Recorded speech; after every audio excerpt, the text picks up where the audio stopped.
Hello and welcome back to Mexico News Network's breaking news, broadcasting from the beautiful El Dorado Royal Spa Resort by Carisma.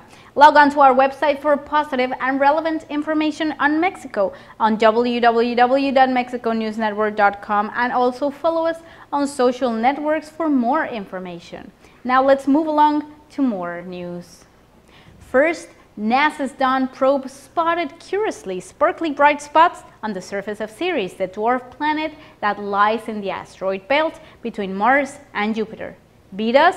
Scientists said.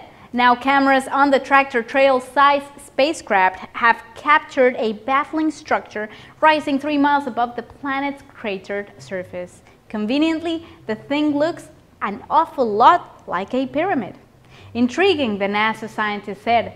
The new image, released last week by NASA, was taken June 14th from a distance of about 2,700 miles, the agency said.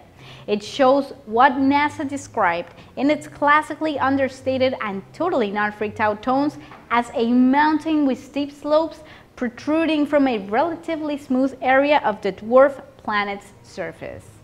To be fair and square, the agency offered no suggestion that the towering structure is an offering to some long-lost space emperor or home to our new alien overlords. And to be even more fair, it is probably just a really tall mountain in a solar system filled with wondrous and strange natural phenomena. But the Dawn mission has done nothing but stoke imaginations since the discovery of mysterious bright spots on the surface of the dwarf planet in February and the beginning of the probe's orbit in March. Folks have claimed to have spotted giant alien motherships hovering over the planet, bat-winged spaceships parked on its surface, and even evidence of alien cities. However, the mystery only deepened with the most recent batch of images showing even more bright spots alongside the largest one, which NASA said looks to stretch around 6 miles. Many, of course, insist that the spots look for all the world like a brightly lit cities twinkling on the shadowed surface of the distant dwarf planet. Now, of course, NASA hasn't traveled down to that road yet. Scientists, they say, still do not know what the spots are today. It could be ice, it could be even salt, but NASA said scientists are considering other options too, such as maybe, in one word, aliens. In other news, the science behind the Jurassic Park films always seemed too far-fetched, even before the latest installment, Jurassic World, introduced the idea of genetically engineered super dinosaurs. For one thing, finding mosquitoes that had drunk the blood of dinosaurs and then been preserved in amber for hundreds of millions of years is incredibly unlikely. However, there is another more important reason. Organic molecules such as proteins and DNA degrade fast after a creature's death. Now, there are almost never found preserved bones older than a few thousand years. Now, this has been the dogma for hundreds of years. The idea of molecular level preservation within fossils has always been a controversial topic. No DNA has ever been extracted, for example, from a dinosaur bone precisely because this complex molecule degrades away over relatively short periods of geological time. However, other kinds of molecular and cellular preservation have been reported in fossils, including blood cells, skin cells, and the original cellular components of feathers and muscles. The preservation of these kinds of cells and molecules has always been assumed to be extremely rare, only likely at sites of exceptional preservation. Now, in the case of dinosaur feathers and skin cellular preservation, sites like the Jehol biota fossil deposits of western China, where rocks are around 120 million years old, have proved important because animals are preserved in incredible detail and in a fine-grained laminated sediment. A brand new study by Sergio Bertazo and colleagues, most based at Imperial College in London, looks set to change this perception. It suggests preservation of organic remains might be much more common than what has always been assumed. Bertazzo's team studied a series of Canadian dinosaur bones, all about 80 million years old, using state-of-the-art analytical techniques to examine the surfaces and internal composition of the fossils at very small scales. Intriguingly, not all of the team's dinosaur bones were exceptionally preserved, though. They were just ordinary chunks of bone, the kind very often collected by paleontologists from Mesozoic-era sites all around the world. Now, the researchers analyzed the fossil of the nanoscale using an electron microscope to reveal details smaller than can be seen with light, and a mass spectrometer to analyze their chemical composition. The study identified clear structures in the fossils that were consistent with the preservation of original bone collagen, the protein component of all vertebrate bones. Now, the structures seen in the Canadian bones might not be pretty, but this is a hugely important piece of work that changes our perception of how and why soft tissue are preserved in fossil bones. Unfortunately, it does not make a Jurassic Park-style theme park any more feasible because the DNA in the cells had still degraded. But at least we have more information about cell shapes and the preservation of proteins that make up bones. We might not yet be able to bring dinosaurs back to life, but we are definitely moving toward understanding much more about their fossil preservation and biology than ever thought possible.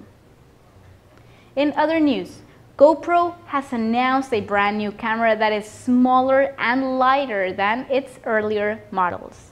The US firm already dominates the action cam market, having sold over $363 million worth of goods over the first 3 months of the year.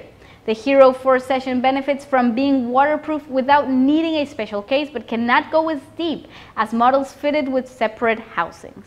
One expert said that the firm risked having a confusing choice of products. GoPro is marketing the new camera as being 50% smaller and 40% lighter than other Hero 4 models. It's limited to a maximum resolution of 1080p high definition rather than the 4K format supported by some other versions. Certified to go 3 feet underwater to a quarter of the depth GoPro says in other cameras can go when placed in its water housing accessories.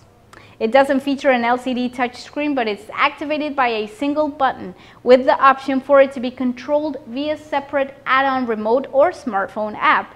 Even though the new camcorder may appear to have lower specifications than the firm's other options, GoPro suggests that its compact form, coupled with a new dual microphone system designed to better handle wind noise, should definitely appeal to customers intending to use it on a regular basis.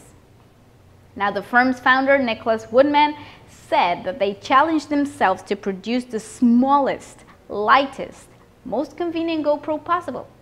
Sound quality is as important as image quality, and they are very excited about the stunning audio advancement that they have made and reached.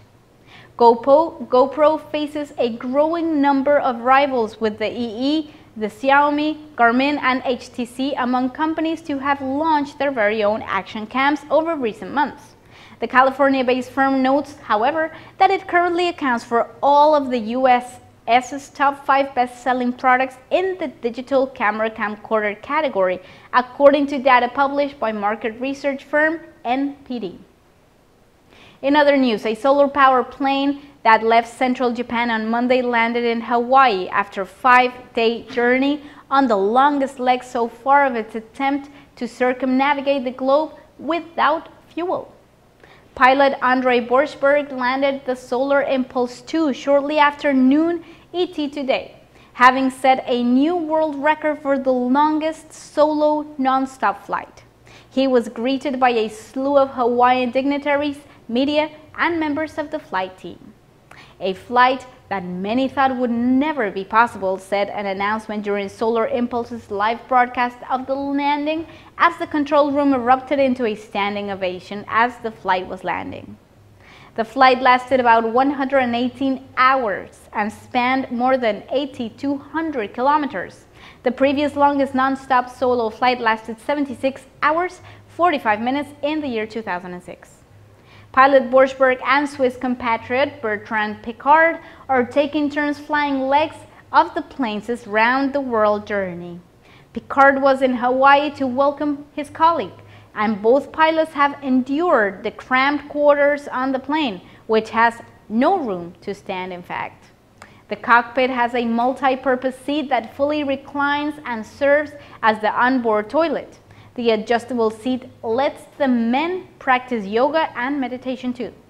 The plane is powered by more than 17,000 solar cells on its wings that recharge its batteries.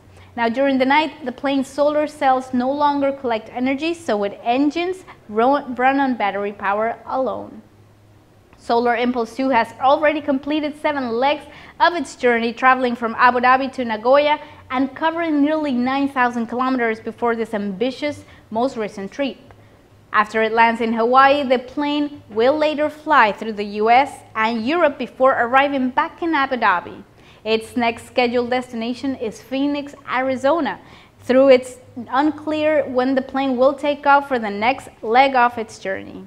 The project is meant to demonstrate the potential of improved energy efficiency and clean power, though through solar power air travel is not yet commercially practical. We'll be right back with more information on Mexico and the world after these few messages. Stay with us. Audio Jungle.